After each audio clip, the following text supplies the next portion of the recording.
Bonsoir à toutes et à tous, bienvenue dans cette édition d'information, les titres du journal. Célébration de la journée internationale de sécurité et santé au travail. En Guinée, le thème retenu cette année par le service national de santé au travail porte sur le rôle de la femme dans la promotion de la santé au travail.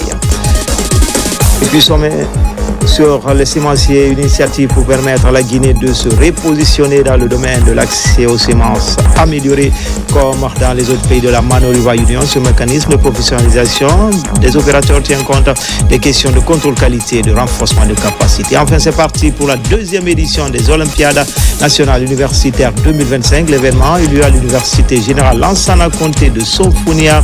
L'idée d'encourager l'excellence dans les universités publiques et privées du pays. Voilà pour le sommaire.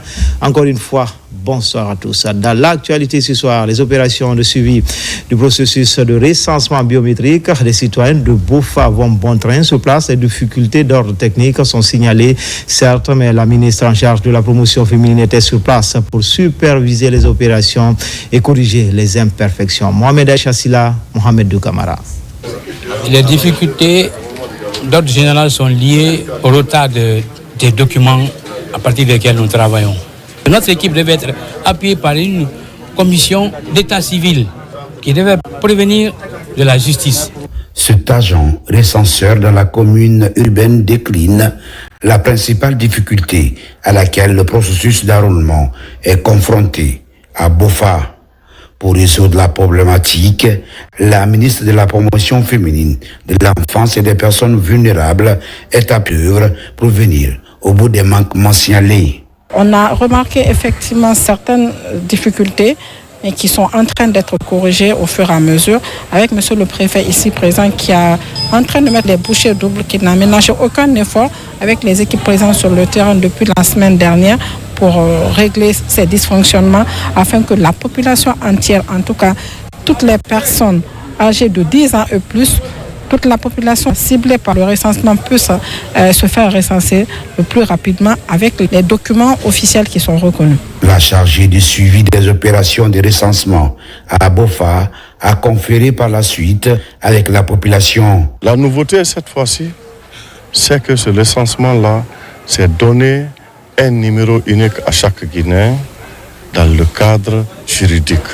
Plus loin, comprendre combien de Guinéens nous sommes. Le périple de Charlotte Daffy dans le Rio Pongo l'a conduit dans le district de Sumbouyadi et la sous-préfecture de Tamita après la commune urbaine de Bofa. Ce que je lance comme défi, c'est de dire à tous les citoyens de la commune de Tamita de se faire recenser. Pas pour aujourd'hui, mais pour demain, parce que c'est déjà un acquis. Le recensement biométrique enclenché il y a 2 semaines va se poursuivre jusqu'au 30 mai à travers tout le pays. Des causeries éducatives sont organisées dans les marchés quartiers de Ratouma. C'est pour toucher plus de conscience lors des opérations de recensement. L'importance de ce document est longuement abordée dans cette campagne de sensibilisation. La délégation spéciale de Ratouma s'engage désormais à faciliter l'obtention de certains documents liés au processus d'enrôlement dans sa juridiction. Ousmane Kamara, Moussa Bangoura. Le recensement biométrique, une priorité du gouvernement. Ratouma s'engage. Des porte-à-porte sont organisés dans les marchés et quartiers. Le message passé aux citoyens est d'aller se faire recenser. L'importance de ce document administratif a été aussi expliquée à tous. Dire aux femmes, dire aux commerçants, dire aux marchands qu'ils doivent se donner du temps et de la peine à aller se faire recenser, très important. Certes, ils tiennent à leur commerce, mais il est important aussi, à un moment donné, qu'ils aient des documents administratifs. Et pour cela, il faut aller se faire recenser. Pas que eux, mais leurs enfants aussi. Pour faciliter le processus sur le terrain, une réunion d'urgence vient de se tenir à la mairie. Elle regroupe autorités locales, responsables de quartier et agents d'état civil. Cette rencontre a été beaucoup bénéfique pour nous. Les réponses que nous avons reçues, c'était des inquiétudes qu'on avait déjà dans les quartiers et c'est des inquiétudes qu'on remontait à chaque fois au niveau de la commune. Ce recensement concerne les citoyens guinéens de 10 ans ou plus. C'est par rapport aussi au registre national des personnes physiques, le RNPP. Il y a le recensement biométrique pour l'officier électoral. Ça, c'est pour avoir les cartes d'électeurs. Et ça, dès qu'il y a des recenses, ces médias ont été le récépissé.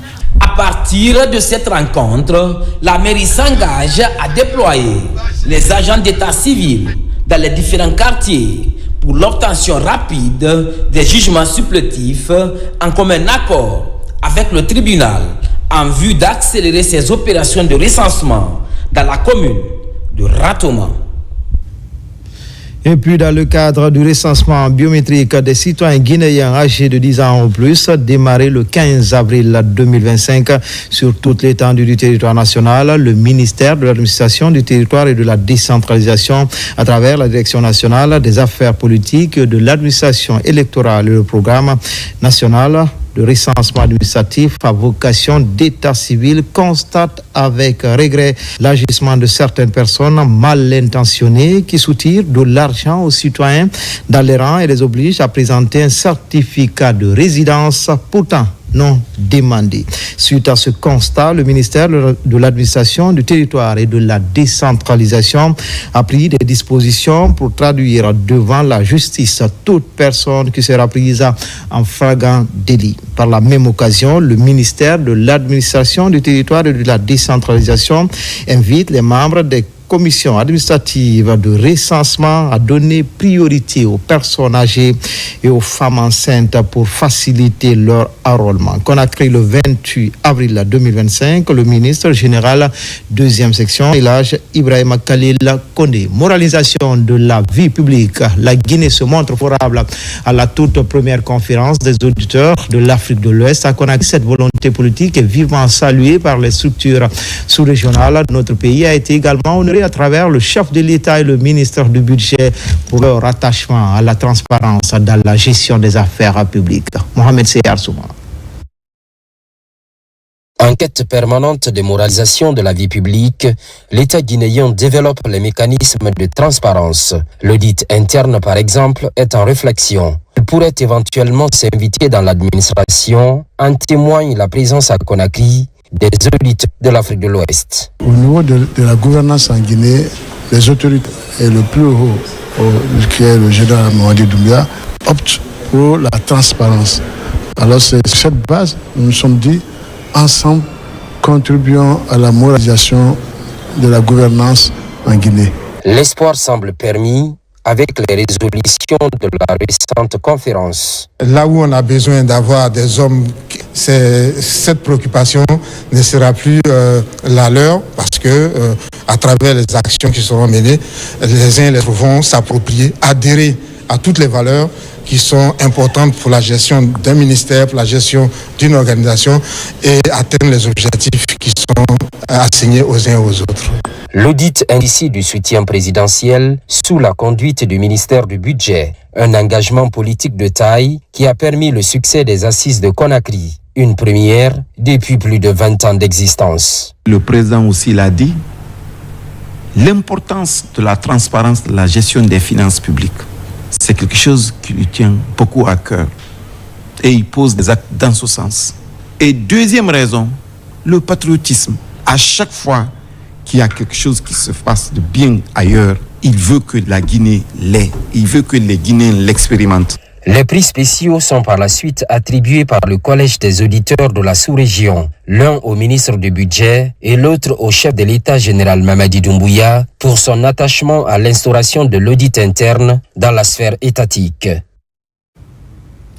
Comme annoncé dans les titres, célébration de la Journée internationale de sécurité et santé au travail. En Guinée, le thème retenu cette année par le Service national de santé au travail porte sur le rôle de la femme dans la promotion de la santé au travail. Pour l'occasion, une table ronde est organisée à Conakry pour débattre de la problématique. Mamadi Terna Kamisoko. Le 28 avril de chaque année, la prévention des accidents et maladies professionnelles focalise les attentions à travers le monde. En Guinée, la célébration de la Journée internationale de la sécurité et santé au travail met en lumière la femme. Le thème « Rôle de la femme dans la prévention de la santé au travail » n'est pas fortuit au regard du taux faible de Guinéennes qui interviennent dans le domaine. C'était un moyen pour nous d'interpeller ces femmes qui interviennent en sécurité et santé au travail afin de lancer l'alerte, mais aussi donner des orientations et des recommandations pour qu'ensemble nous puissions trouver des éléments clés qui peuvent nous aider à renforcer le rôle dans la promotion de la santé au travail. Cette table ronde organisée par le Service national de santé au travail a ainsi mis en avant la nécessité pour les femmes de se mettre en réseau autour de la question.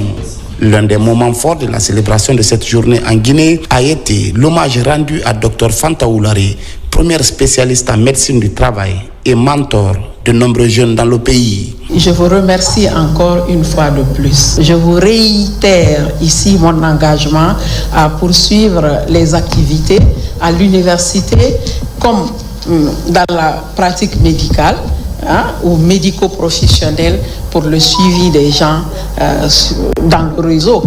Épaulons-nous. C'est vrai que les femmes sont exposées à pas mal de risques en milieu de travail. C'était important pour nous, les femmes, d'échanger là-dessus pour qu'on ait le même point de vue et qu'on donne des stratégies pour pouvoir corriger certaines défaillances au niveau de nos différents services, de nos différents domaines de travail. Dans le cadre de la prévention des risques professionnels, la Guinée, à travers le ministère du Travail et de l'Action publique, a fait des progrès remarquables. Le pays s'est doté d'une politique nationale de santé et sécurité au travail. Sommet sur les sémenciers, une initiative pour permettre à la Guinée de se repositionner dans le domaine de l'accès aux semences améliorées, comme dans les autres pays de la Mano River Union. Ce mécanisme de professionnalisation des opérateurs tient compte des questions de contrôle qualité et de renforcement des capacités des organisations paysannes et évoluant dans les filières prioritaires comme la riziculture. Fodé Camara. Secteur vital de l'économie rurale, le secteur sémencier est sous les feux des projecteurs.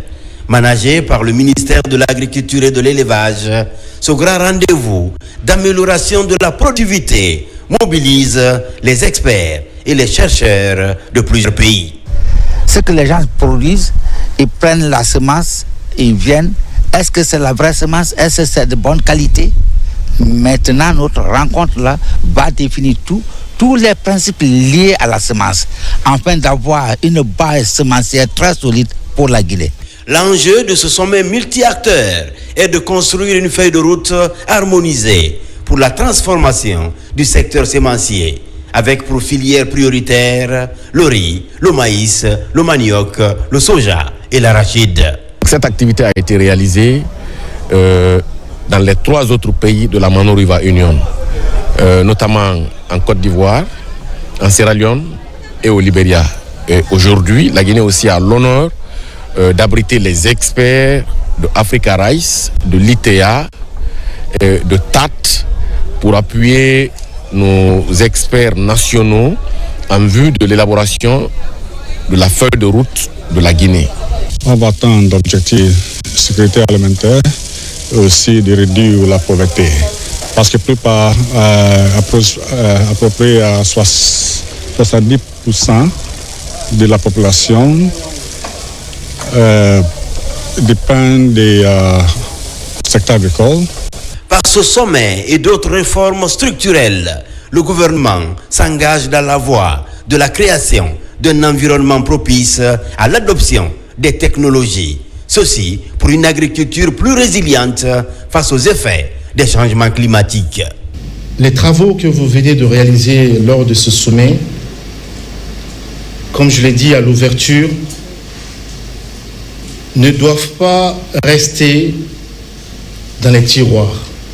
Cette phrase, je l'emprunte au Premier ministre chef de gouvernement, M. Amadou Ouriba, qui lors des États généraux de l'agriculture et de l'élevage, organisés au mois de juillet passé, l'a dit et il le réitère toujours. Le délai de septembre, 15 septembre, chers experts, nationaux ou internationaux, je retiens bien cette date qui va rester dans un coin de ma tête et je m'attends à ce que, à cette date, je puisse avoir tous les éléments préparés et qu'on aille vers la table ronde pour le financement de cette feuille de route. Ce sommet vient jeter une passerelle pour aider les producteurs à profiter des innovations par l'introduction des semences certifiées. Espace Santé à Conakry, spécialistes de la santé, acteurs engagés se sont réunis pour le congrès national sur la douleur. Objectif, mieux cerner les dangers en Guinée, renforcer les compétences médicales et promouvoir des approches innovantes pour une prise en charge efficace de cette pathologie. Maïmouna Bella Diallo et Elhadji Ismaël Nabi. À travers cette rencontre, il s'agit de mieux comprendre les défis liés à la douleur en Guinée et de renforcer les capacités des professionnels de santé sur des approches innovantes pour une prise en charge gratuite et efficace des cas identifiés. Autant de thématiques abordées par les spécialistes réunis pour l'occasion. Comme cela a été présenté lors de la conférence du professeur Seri, que la douleur soit évaluée comme la tension, comme le pouls, comme la fièvre, et qu'elle soit prise en charge selon les recommandations internationales, surtout à l'époque du One World, One Health. Nous devons faire la même chose, nous ne pouvons plus continuer comme nous le souhaitons. Nous voyons une excellente organisation avec des thèmes qui sont diversifiés, donc qui touchent la douleur donc dans toutes ses composantes. La douleur, c'est pas seulement la victime qui est douloureuse, c'est l'entourage qui devient victime, parce que c'est pas agréable de voir quelqu'un de sa famille, de son entourage souffrir. Et ça a été des notions qui ont été purement soulignées, et je pense qu'il y a un élan qui est parti pour ouvrir donc à Conakry un centre de prise en charge de la douleur. Selon les statistiques, 10% de la population mondiale, soit environ 60 millions de personnes, souffrent de douleurs chroniques, avec des conséquences lourdes, dépression, incapacité de travailler, isolement social et pensée suicidaire. La Guinée ambitionne de devenir un modèle dans cette lutte. Ce congrès permettra la formation des jeunes médecins, des infirmiers, du personnel pour une prise en charge adéquate de la douleur. À travers ces échanges entre Africains, entre Européens, entre Américains, nous ont permis effectivement de retenir l'essentiel sur la douleur en termes de diagnostic, mais aussi en termes de prise en charge. Pour clôturer ce deuxième congrès, des prix et certificats ont été remis aux acteurs impliqués afin de valoriser les avancées scientifiques et les bonnes pratiques dans la gestion de la douleur. Ouverture à Conakry également de la 4e édition du Forum communal de la jeunesse de Ratoma. C'est une initiative du ministère de la Jeunesse et des Sports exécutée par la direction communale de la jeunesse de Ratoma pour donner la parole aux jeunes de s'exprimer sur les difficultés liées à leur employabilité. Ce forum qui va s'écouler pendant 3 jours a été officiellement lancé par le ministre de la Jeunesse et des Sports en compagnie de plusieurs partenaires techniques et financiers. Komara Moussa. Avec pour thème éducation, insertion socio-économique des jeunes, défis et opportunités, cette 4e édition du Forum communal de Ratoma se veut un cadre d'échange et de propositions pour transformer les jeunes en de véritables acteurs de paix et de progrès. Nous voulons transformer les difficultés de notre jeunesse en levier de changement très positif. De manière spécifique, il s'agira de créer un cadre de dialogue entre les jeunes, les autorités locales et centrales, de former 500 jeunes et adultes dans des domaines porteurs d'insertion socio-professionnelle et économique. Ce forum, initié par la direction communale de la jeunesse de Ratoma, crée un dialogue franc et direct entre les jeunes, les autorités et les partenaires techniques et financiers. L'occasion unique d'interpeller le pouvoir public à créer des conditions optimales pour leur employabilité. Nous avons demandé de faciliter le stage et l'emploi pour les jeunes dans les différents départements du ministère. Et nous ne sommes pas limités là, parce qu'on a demandé encore aux autorités communales qui étaient représentées, nous leur avons demandé de faciliter l'insertion des jeunes et de tenir en compte des recommandations des jeunes. Plus de 400 jeunes venus des communes de Ratoma, Lambagny et Sonfonia sont mobilisés grâce au soutien matériel et financier de l'UNFPA. La jeunesse doit prendre ses responsabilités parce que c'est elle qui gouverne. Ça, c'est quelque chose de très important pour nous. Et l'autre message, c'est qu'il faut que la jeunesse s'occupe sainement. On ne voudrait plus avoir un jeune qui ne soit pas occupé sainement. Nous allons les chercher partout où ils sont et pour trouver les moyens à ce que chacun trouve quelque chose à faire. À ce forum, Les produits locaux sont valorisés et les visiteurs sont admiratifs. L'exposition va durer 3 jours. À l'université de Foulaya, préfecture de Kindia, les étudiants sont sensibilisés sur les risques liés à la consommation de stupéfiants et autres pratiques additives. L'idée de lutter contre ce phénomène dans les institutions d'enseignement supérieur du pays, l'automédication dans les établissements scolaires est également condamnée. La campagne menée par l'Institut itinérant contre la drogue et autres conduites additives. Sona Sagnon. En Guinée, ces dernières années, la consommation de la drogue, notamment couche, chez les jeunes augmente de manière impressionnante. À Kindia, lors des Jeux universitaires de cette année, l'Institut itinérant de formation et de prévention intégré contre la drogue et autres conduites addictives profite pour sensibiliser sur les dangers liés à l'usage des stupéfiants. La région de Kindia abrite les Jeux universitaires. Nous devons véhiculer le message de sensibilisation aux méfaits, aux dangers liés à la consommation, à l'abus de la drogue. Donc c'est aussi des messages de sensibilisation des jeunes et que les étudiants qui sont venus, les encadreurs, les enseignants, que chacun retourne en bonnes conditions. Nous avons aujourd'hui beaucoup d'universités, des écoles professionnelles, des lycées, des collèges, même nos chefs animateurs, les structures de jeunesse, ont besoin d'une éducation, d'une sensibilisation, d'une formation. À travers des échanges et projections de films sur les dangers de la drogue, plus de 200 jeunes ont été sensibilisés à la Maison des jeunes de Kindia. L'exercice est piloté par l'Institut itinérant de formation et de prévention intégré contre la drogue et autres conduites addictives. Quand on est bien informé, c'est très utile de passer des messages. Pour bien passer des messages, il faudra que tu sois informé.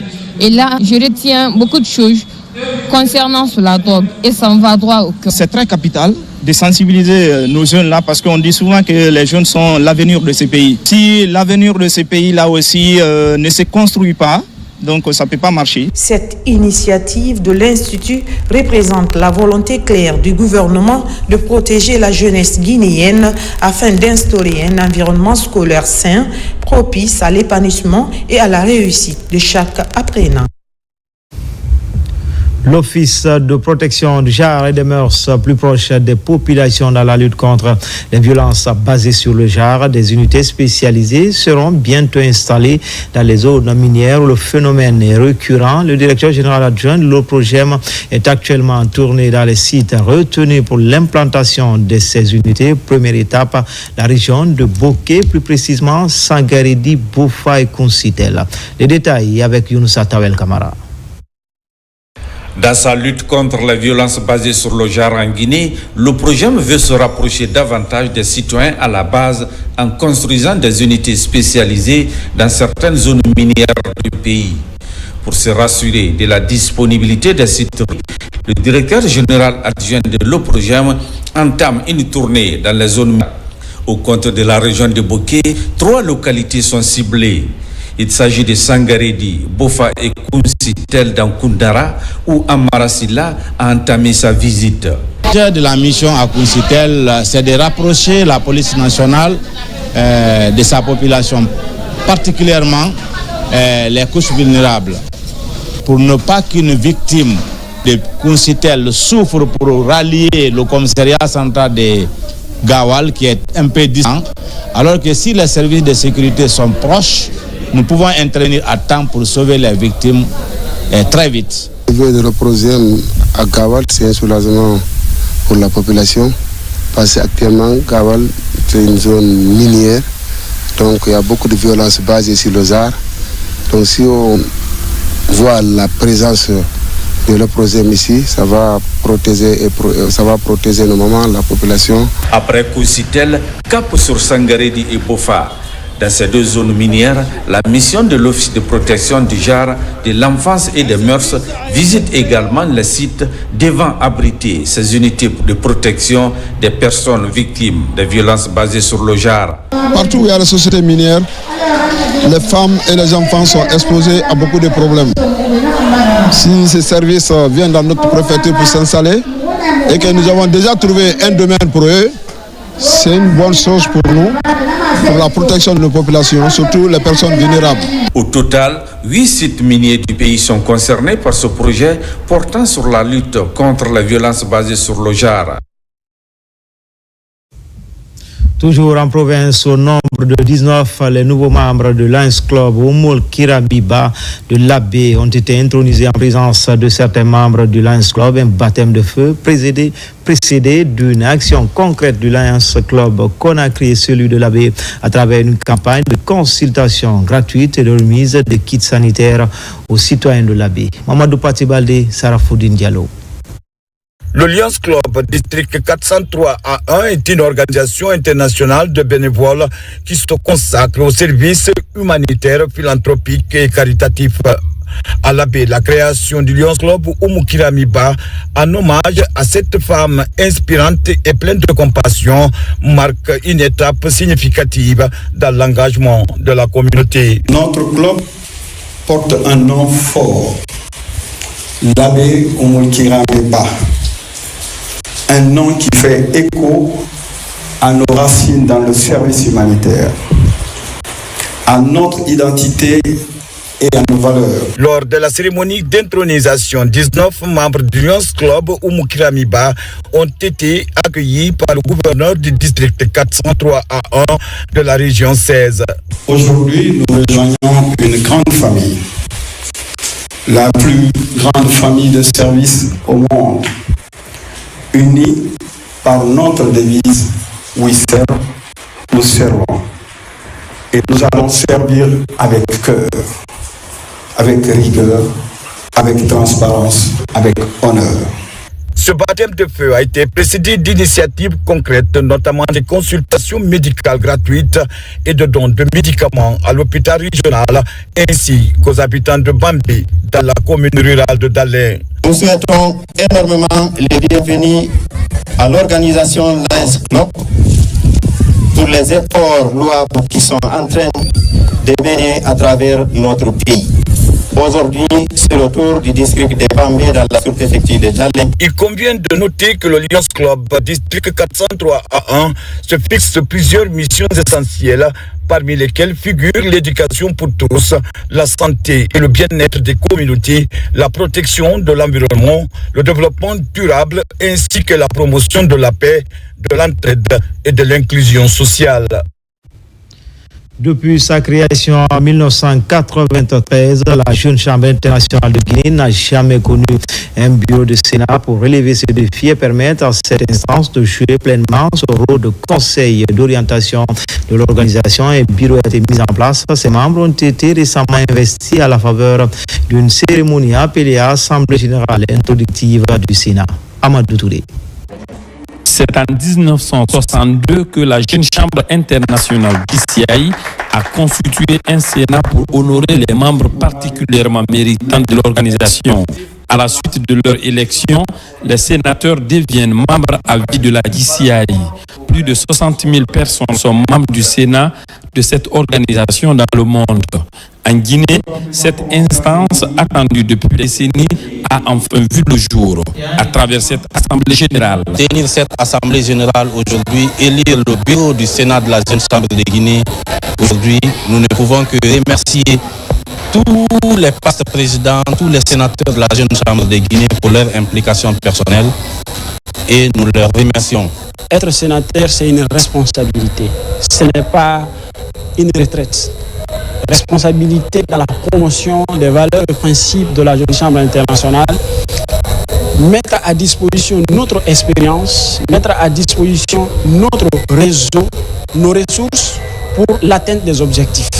Cette assemblée a aussi permis la validation d'un plan d'action annuel qui permet à l'organisation d'agir dans l'intérêt des communautés, d'accompagner le bureau national et de créer un réseau national dynamique des membres de l'organisation. La spécificité de cette assemblée est que c'est vraiment la renaissance de cette instance de l'organisation JCI Guinée pour ensemble donner les mains et rehausser le niveau de Sénat de la JCI Guinée pour que nous puissions rivaliser au niveau international. En plus de la désignation de Sékou Bérété comme président du Sénat pour un mandat d'1 an, cette assemblée a aussi le mérite de faire élire les membres du bureau exécutif, de valider le plan d'action annuel et de discuter des perspectives de l'organisation.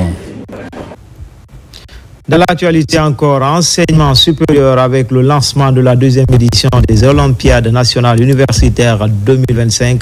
L'événement a eu lieu à l'Université Générale Lansana Conté de Somphonia. L'idée d'encourager l'excellence dans les universités publiques et privées à travers une saine émulation. Moussa Kouyaté. Cette 2e édition des Olympiades nationales universitaires regroupe 120 candidats venus d'une dizaine d'institutions de formation supérieure, publiques et privées. Les candidats vont compétir dans plusieurs domaines liés à leur formation sous le regard des représentants des universités concernées. C'est une opportunité pour nous d'être là et que nous voulons vraiment remporter tous les trophées dans le domaine où nous compétissons, parce que nous sommes venus avec 6 étudiants qui compétissent dans 3 domaines. Il y a les sciences économiques, il y a les sciences techniques et de l'ingénieur, et il y a les sciences naturelles, agronomie et l'environnement, dont nous pensons vraiment que nos étudiants pourront faire et pour que nous puissions partir avec ces trophées. C'est d'abord un pré-concours qui a été effectué à l'université, et à l'issue de ce concours, j'ai été retenue pour la compétition finale qui se passe ici à l'enceinte de l'Université Générale Lansana Conté de Somphonia. Avec ces compétitions, le ministère de l'Enseignement supérieur, de la Recherche scientifique et de l'Innovation, à travers ses services techniques, entend valoriser et détecter les meilleurs étudiants capables de rivaliser au niveau africain et international. Notre objectif, c'est de créer une émulation saine, intellectuelle entre les étudiants des différentes institutions d'enseignement supérieur afin de les préparer aux compétitions internationales et aussi afin de susciter en eux l'esprit de compétitivité et l'esprit d'émulation saine dans le domaine scientifique. C'est aussi pour détecter les meilleurs talents, les talents de demain qui peuvent porter haut le flambeau de notre pays sur le plan scientifique et académique. Les lauréats bénéficieront des prix pour les motiver davantage et des prix spéciaux sont attribués aux institutions qui se sont démarquées par rapport au nombre de candidatures des étudiants. 72 heures de livre à Conakry encore avec la rubrique dédicace à place à 2 ouvrages. Il s'agit de la République de Guinée, ses frontières dans les années 1880-2010 et l'ouvrage de Innocent Gabriel, philosophe et enseignant-chercheur avec son livre intitulé Les freins au progrès de l'Afrique. Les détails avec Ali Badara Kondé, Guinée. Le premier ouvrage est intitulé La République de Guinée et ses frontières dans les années 1880 jusqu'en 2010. Un livre dédicacé par Dr Faya Moïse Sandouno, historien des relations internationales et juriste. Il s'agit là de la limite du territoire d'un État et cet ouvrage nous met exactement dans cette longue aventure de constitution à la fois du territoire guinéen mais aussi de l'appropriation de ce territoire devenu État à partir de 1958 et lequel État donc est géré par les autorités qui veillent à ce que l'espace ne fasse pas l'objet d'agression ou de violation de son espace territorial. À travers cet ouvrage de 400 pages, Dr Sandouno porte sa réflexion sur le sujet d'héritage colonial, négociation et conflictualité. Selon l'auteur, les frontières guinéennes sont purs produits de la colonisation. Nous sommes un pays qui partage ses frontières avec 6 autres pays et il y a souvent des questions de gestion de ces frontières qui se posent.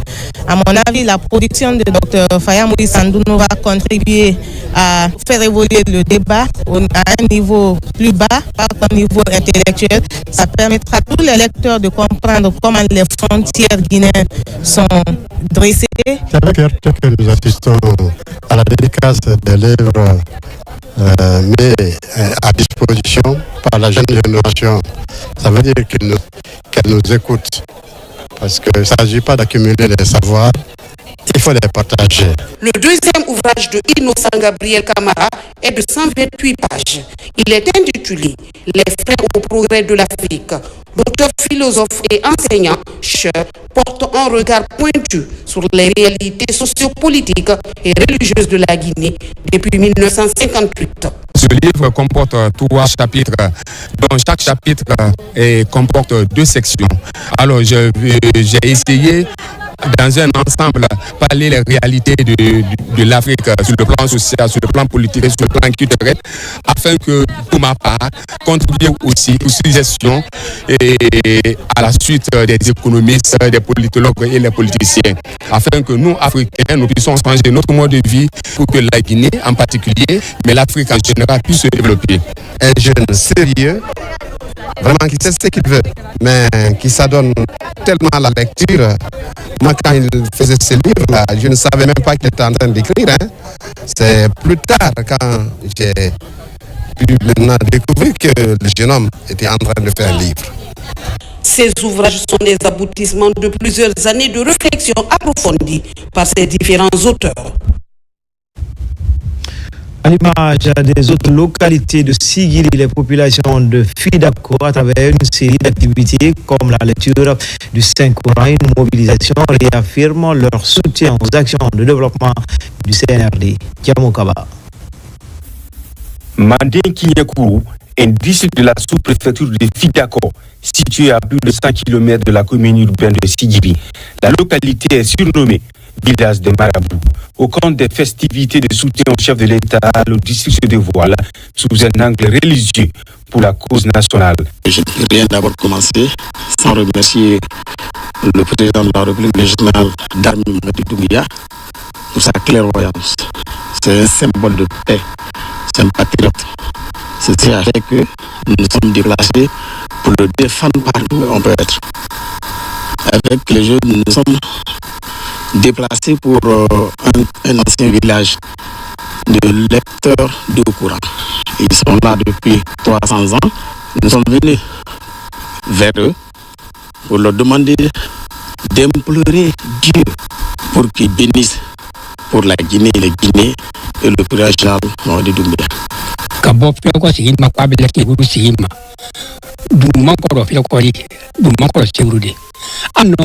n'y a pas de village ici plus ancien que Kinyakourou.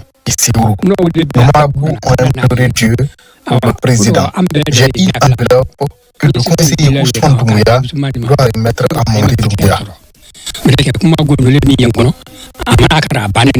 Avec la répétition des phrases à la gloire d'Allah et plusieurs récits inspirants, la tradition se perpétue pour le bonheur du pays et ses fils sans distinction. Le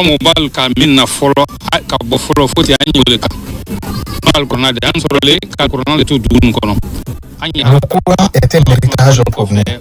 Dieu va aider le président Mamadi Doumbouya car il pense à toute la Guinée. Autre vecteur de lien social, le sport. La commune rurale de Fidako a accueilli ce match de football pour rapprocher les communautés et soutenir le vivre ensemble. Ici, pas de vainqueur ni perdant. Ambition exprimée, promouvoir les valeurs d'esprit d'équipe, de pardon, de dialogue et de solidarité. La jeunesse est invitée à accompagner les idéaux du chef de l'État pour une Guinée qui bouge. En France aussi, la diaspora de la ville d'Angers signe son appartenance aux actions du CNRD réunis au sein du mouvement Enfantandé. Mamadi Namfaoube, ces Guinéens viennent d'organiser une cérémonie de lecture du Saint-Courant couplée d'une campagne de sensibilisation sur le recensement biométrique. Mohamed Souma, Amadou Toudé. C'était un match gala suivi d'un banquet à l'initiative des amis du collectif Vivre Ensemble du Nord, un groupe de jeunes Guinéens vivant à Lille, région de France.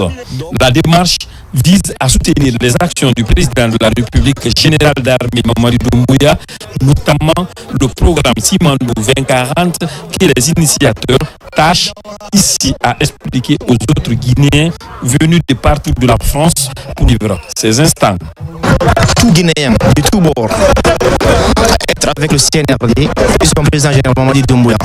Sensibiliser les uns et les autres, les expliquer le pourquoi du CNRD déjà et le pourquoi du général Mamadi Doumbouya. C'est pour représenter les Lillois, la diaspora. Donc on est là pour faire entendre notre voix, voilà, qu'on accompagne le gouvernement, le président dans ses projets. Conscient que le développement de la Guinée ne peut devenir une réalité que lorsque la jeunesse prendra sa responsabilité à dépasser les considérations communautaires, que ces jeunes Guinéens établis ici à Lille ne manquent aucune opportunité à faire du thème du vivre ensemble le substrat de leur combat pour une Guinée émergente. C'est pour vous dire que personne ne sera oublié. Chacun de vous, la revendication de chacun sera prise en compte par le président de la République. Nous connaissons les difficultés de tout un chacun. Si vous avez des messages à lancer, vous avez vos représentants ici.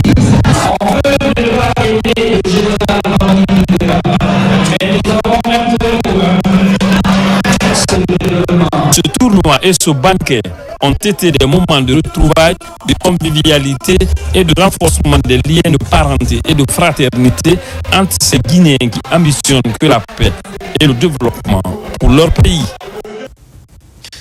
Découverte macabre du corps de l'enseignant Alassane Marissila, c'est son nom. Il a été découvert à Kiroti au niveau de la rivière. Pour l'instant, les circonstances de sa mort sont non encore élucidées. Des enquêtes sont ouvertes pour traquer les auteurs de ce crime crapuleux. Les détails avec Mohamed de Camara, Alassane Tambaya Kondi. Cette mort subite et tragique de Alassane Marissila s'est passée dans les environs de 13 heures ce mardi. Enseignant de profession, la trentaine révolue, selon les informations glanées sur place, a été tué sur le chemin de retour pour la maison après 2 jours passés au village Adembaya d'Ambouramaya. Il a été égorgé au niveau de la rivière qui passe sous le pont de Kiroti. Sitôt, les forces de l'ordre et de sécurité ont investi les lieux pour le constat. Arrivé sur le lieu, on a trouvé un corps sans vie et qui gît. Alors, à côté, il y a un couteau de cuisine. Donc, avec l'intervention de la médecine légiste, nous avons regardé autour du corps et sur le corps pour rechercher les traces indices. Nous avons trouvé un couteau de cuisine alors qui a été mis à la disposition de la médecine légale et sur l'instruction du procureur de la zone de Ditine et de déposer le corps à la médecine légale pour déterminer les circonstances du décès. Voilà mon garage à 1 minute du lieu de l'acte. Quand j'ai entendu les cris, je suis venu, j'ai vu le corps au sol. Il y avait du sang frais à côté, il était déjà mort. Bon, c'est dans cet état qu'on l'a trouvé. Égorgé et mis au sol. Il y avait un sac à dos posé juste à côté de lui. Donc c'est de nous aider à vraiment sécuriser cette zone-là et la déguerpir. Ses proches, ses parents biologiques et ses élèves étaient sous le choc après l'annonce de la mort de M. Alassane Silla. Je me sens affaibli, abattu, parce que le rythme qu'ils ont fait. Mais si on parvient à punir les malfaiteurs, ça fait des réjouis. Les bourreaux d'Alassane Silla courent encore dans la nature. Enfin, page noire, l'ancien ministre de l'Agriculture, de l'Élevage et des Eaux et Forêts durant le régime du général Lansana Conté a regagné sa dernière demeure ce mardi au cimetière de Cameroun. Jean-Paul Sarr, comme celui qu'il s'agit, s'est éteint à Conakry le 24 avril dernier des suites de maladie à l'âge de 76 ans. Pour lui rendre des hommages dus à son rang, un symposium a été organisé aujourd'hui à Conakry. Le film de la cérémonie avec Ali Badra Condé. Ils se sont fortement mobilisés, amis, parents et anciens collaborateurs, pour rendre un dernier hommage à cet ancien ministre de l'Agriculture, de l'Élevage, des Eaux et Forêts sous le régime du général Lansana Conté. Il s'agit de Jean-Paul Sarr. Très tôt, il a su mettre en valeur le secteur agricole guinéen. Jean-Paul Sarr a permis à l'agriculture de notre pays d'être mise en lumière à partir de nos villages, à partir des fonds-fins de la République. Le journaliste que je suis porte sincèrement, légitimement, témoignage d'une réalité patente selon laquelle les hommes d'État, les ministres de la République ne sont pas nombreux qui auront bien fait que Jean-Paul Sarr au service de notre pays. La douleur du deuil est certes immense, mais la mobilisation des autorités administratives et politiques aux côtés de la famille biologique et les témoignages apaisent nos cœurs et sèchent nos larmes. Père de 3 enfants, dont 2 filles, avec une épouse, Jean-Paul Sarr était reconnu pour son attachement au monde paysan. Pour preuve, il a occupé pendant 11 ans la tête de ce département stratégique. Merci de rendre hommage à un homme exceptionnel qui est notre père, Jean-Paul Sarr. Merci à son Excellence, Monsieur le Ministre, qui n'a ménagé aucun effort. Merci pour l'honneur que vous avez fait à notre père. En ce moment douloureux donc, je voudrais, au nom du président de la République, chef de l'État, le général Mamadi Doumbouya, et l'ensemble du gouvernement dirigé par le Premier ministre Amadou Ouriba, présenter toutes nos sincères condoléances à son épouse, à ses enfants, à toute sa famille. Après le décès du général Lansana Conté, il est resté fidèle au PUP, parti de l'unité et du progrès, d'où ses hommages au siège du parti. C'est à l'église Saint-Augustin de Taouia qu'une messe est dédiée à l'illustre disparu, puis inhumé au cimetière de Cameroun. C'était tout pour ce soir. Tout le plaisir a été pour moi de vous servir. L'actualité se poursuit sur le www.rtgguinée.info. Demain, les infos, c'est avec Mohamed Arsouma. Quant à moi, je vous dis à bientôt pour d'autres actualités sur la Guinée, notre paradis, terre de richesse et d'innovation. Inch'Allah.